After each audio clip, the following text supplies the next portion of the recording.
बटेंगे तो कटेंगे, एक रहेंगे तो नेक रहेंगे। जो लोग दुनिया के अंदर अन्य मुद्दों पर बोलते हैं, मुखर होकर के बोलते हैं, उनको फिलिस्तीन दिखाई देता है लेकिन बांग्लादेश नहीं दिखाई देता।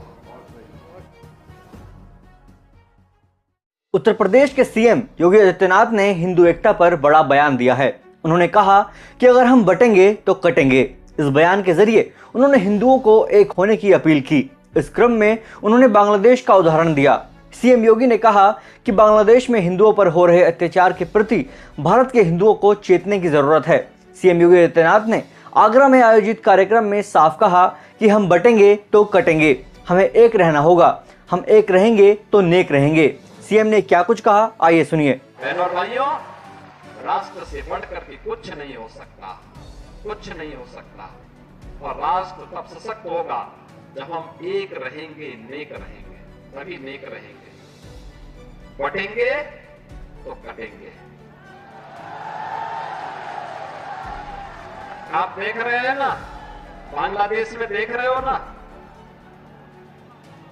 तो वो गलतियां यहां नहीं होनी चाहिए।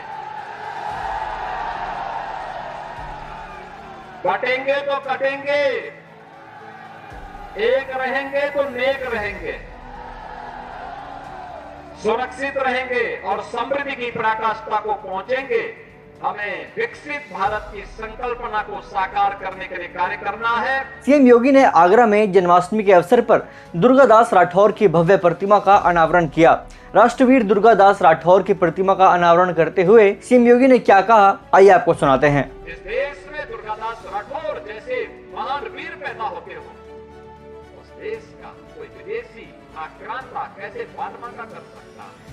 और भारत की आजादी अगर आई, वापस आई, भारत आजाद हुआ वैसे वीरों के कारणों से, उनके कृतित्व से, उनके शौर्य पराक्रम से।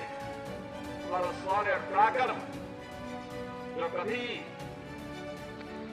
पंडित रामप्रसाद बिस्मिल ने कहा था, जब अंग्रेजों ने गोरखपुर जेल में बंद किया और फांसी के फंदे पर चढ़ा रहे थे, उन्होंने पूछा कि भाई कोई अंतिम लालसा, कोई अंतिम अभिलाषा? तो पंडित रामप्रसाद बिस्मिल ने एक ही बात कही। उन्होंने कहा, एक ही बात उन्होंने कहा कि इस भारतवर्ष में 100 बार मेरा जन्म हो और कारण सदा ही मृत्यु का देशोपकारक कर्म हो। मेरे जीवन बार बार इस हिंदुस्तान की धरती पर मैं जन्म लूं और सदैव मृत्यु का कारण देश और समाज के कल्याण, उसके उत्थान, उसकी सुरक्षा, उसकी समृद्धि मेरी बननी चाहिए।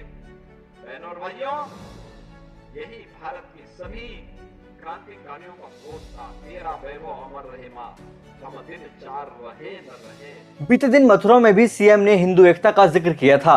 श्री कृष्ण जन्माष्टमी के मौके पर मथुरा पहुंचे सीएम योगी ने कहा कि सनातन धर्म और भारत की चुनौतियां एक ही हैं। दोनों एक दूसरे से खुद को अलग नहीं कर सकते। अगर हमने भूल की, समाज को फिर से बांटा और जो साजिशें हो रही हैं वो सफल हुई तो हालात खराब होंगे। सीएम ने इस दौरान क्या कुछ कहा, सुनिए।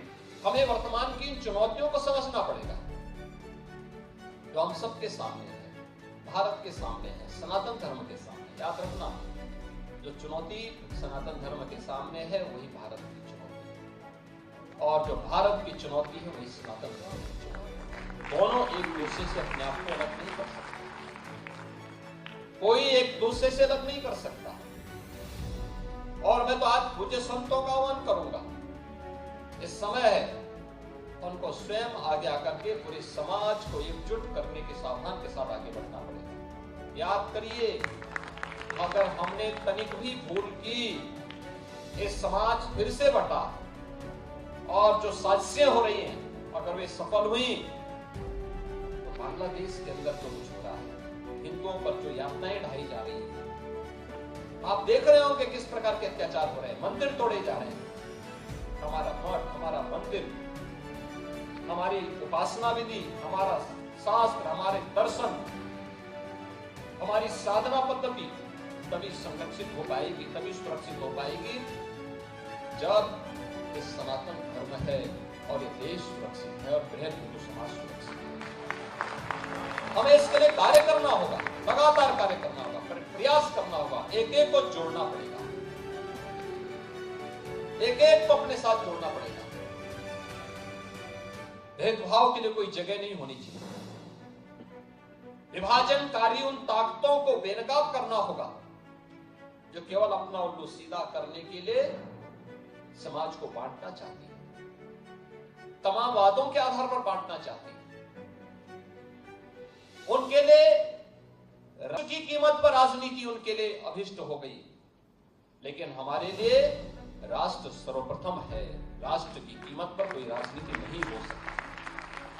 हमें चुनना होगा, पहले राष्ट्र को चुनेंगे, उसके लिए किसी भी प्रकार के बलिदान देने के लिए तैयार होंगे, लेकिन उसकी कीमत पर कोई राजनीति स्वीकार्य नहीं है। लेकिन आज जिस प्रकार के दृश्य दिखाई दे रहे हैं, जिस प्रकार की बातें हो रही हैं, जिस प्रकार की चीजें चल रही हैं, आपने देखा होगा इन सब के मुंह बंद है बांग्लादेश की घटना पर। कोई बोलना नहीं चाहता क्योंकि उन्हें भय है, अगर वो बोलेंगे तो उनके वोट बैंक खिसकते हुए दिखाई देंगे। उनके पैरों के नीचे की जमीन जिस पर वे लोग खड़े हैं, वे अंगारे उनको ही जलाते हुए दिखाई दे रहे हैं और इसलिए वे मौन हैं, बोल नहीं सकते। जो लोग दुनिया के अंदर अन्य मुद्दों पर बोलते हैं, मुखर होकर के बोलते हैं, उनको फिलिस्तीन दिखाई देता है, लेकिन बांग्लादेश नहीं दिखाई देता। उनको दुनिया के अंदर अन्य जगह दिखाई देती है, लेकिन बांग्लादेश नहीं दिखाई दे रहा है, क्योंकि हम मंदिर तोड़े जा रहे हैं और हिंदू मारा जा रहा है, संतों पर अत्याचार हो रहा है। और इसीलिए हम सबको वर्तमान की चुनौतियों को देखना पड़ेगा, याद करना 1947 के पहले बांग्लादेश भी भारत का हिस्सा। सीएम योगी के इस बयान पर आपका क्या मानना है, हमें कमेंट कर जरूर बताएं और साथ ही हमारे चैनल को भी सब्सक्राइब करना ना भूलें।